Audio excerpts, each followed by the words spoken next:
Hey guys, how's it going? Today we're going to be looking at this Oxbox. We're running this matchless through the Oxbox today, so that's what you'll be hearing. Um, yeah, a few of you guys had questions about how I've used this Ox before. I've had them on tour. I've used them in the studio. It's a great tool. Just sounds great in a scenario where you can't make noise or can't mic up a cab or don't want to. It's great. Sounds awesome, and I've really enjoyed using it. So I was just going to show you um, some of the cab that I've used the most and kind of walk through. This is not a deep dive by any means of like everything the Ox will do. I've just wanted to show you kind of a cab that I know works for me. I'm sure there's a many options for you, but this is one that's worked for me, and I was just going to show you.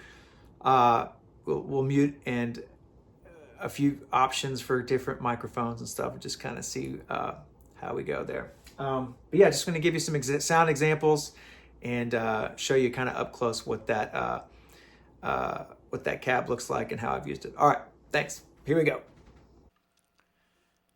All right, so we are looking at the Oxbox cabs here, specifically looking at this Ace Top cab today.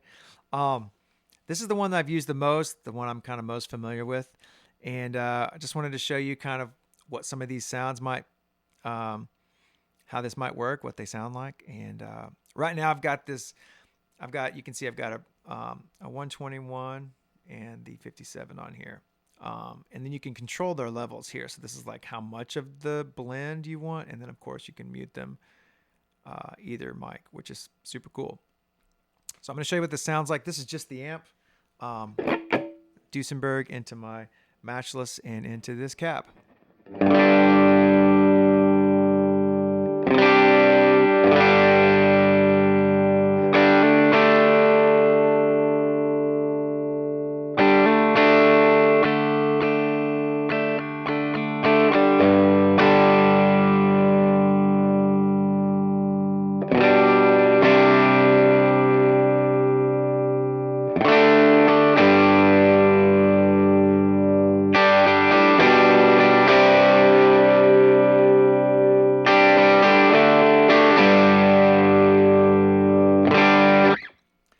So it's great. You get all that like wonderful matchless character, and you get to play with the real amp knobs and all that we love as guitar players. Um, but you're replacing the cap. So yeah, that's the kind of off-axis 57, which is when I was figuring that I would set this up, I wanted to kind of set it up how I would set up a mic on a cap. So for many years touring, I had a 57 on a cab was kind of my go-to. So that's, my first thought was, well, let's hear a 57 on a cab. We'll just kind of get close to what I'm used to hearing. And off-axis would have been what I would have done with that 57. So let's mute a few things and play around, and you guys kind of hear the differences, and then we'll play with like some maybe overdrive tones and stuff. All right.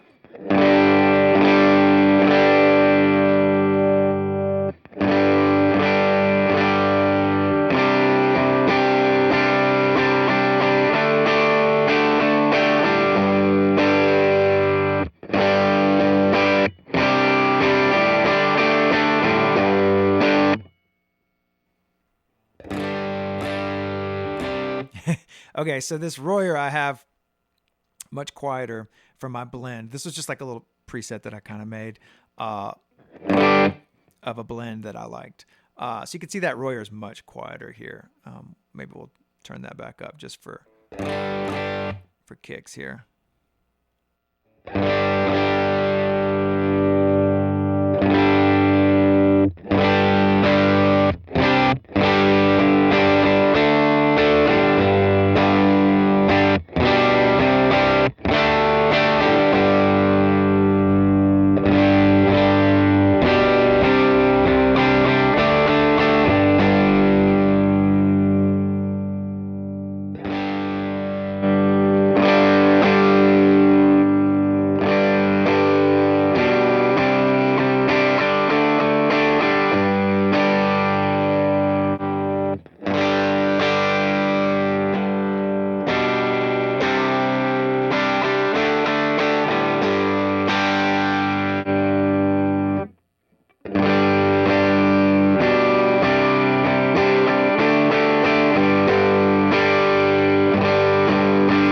So you're actually still getting a lot of body out of that 57, even without the Royer. So I'd be, that'd be something you could is really usable. Just that 57 off axis.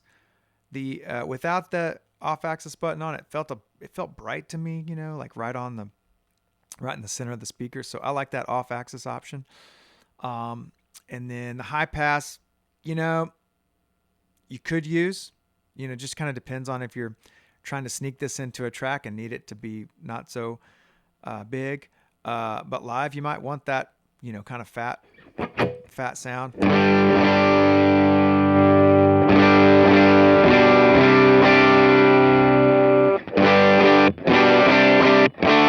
I kind of like the way those mids come forward with that. But certainly you could play without it.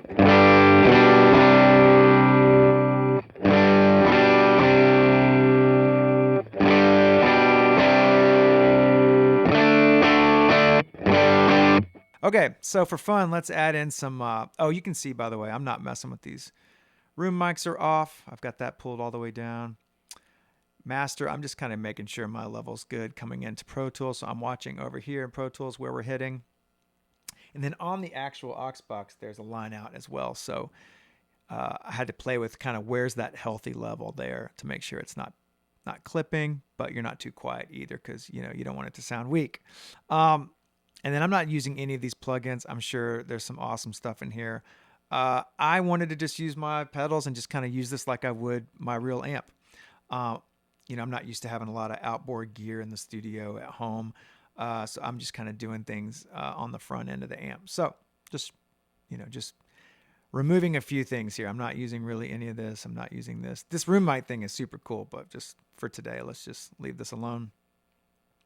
And then the 100 watt and 50 watt input level speaker breakup thing.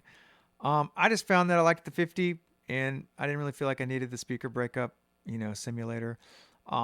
So I felt pretty happy with where we were at for this kind of thing. So just showing you kind of what my sounds would be like here. Let's plug in some. Go back to our.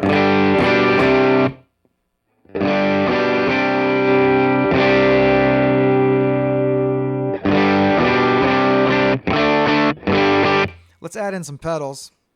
Here's a little compressor.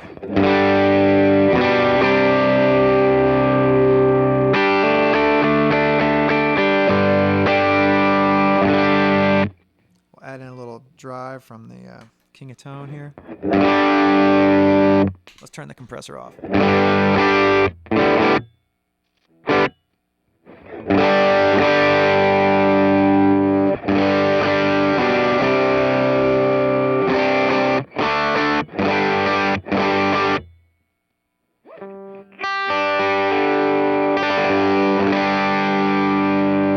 We'll stack it with the RC.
right, just showing you some examples of what all this thing is capable of, handling.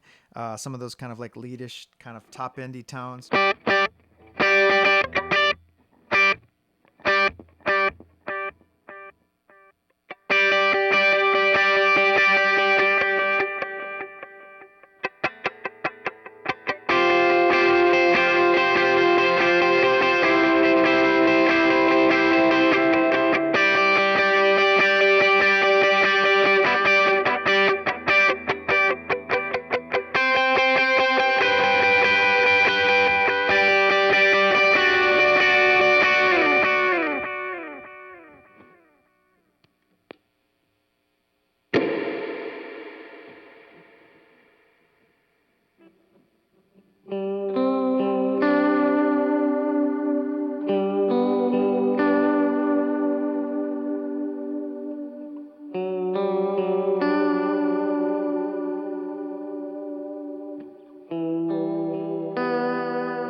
Okay, just showing you some sounds here. That's kind of just some drive tones, a couple lead tones, some clean stuff.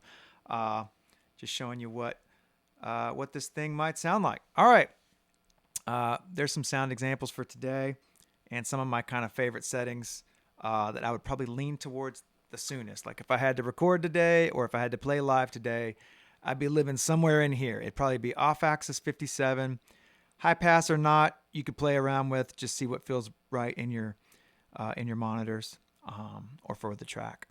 But yeah, there's a little basic rundown of the aux, the way that I've used it the most. So I know there's a lot in here to dive into, but that's the one that I'm the most familiar with and the one that I've used the most. So hope that was helpful. Let me know if you have more questions or want to see, maybe we can do more cabs, more guitars, more amps with the aux in the future. All right. Thanks, guys.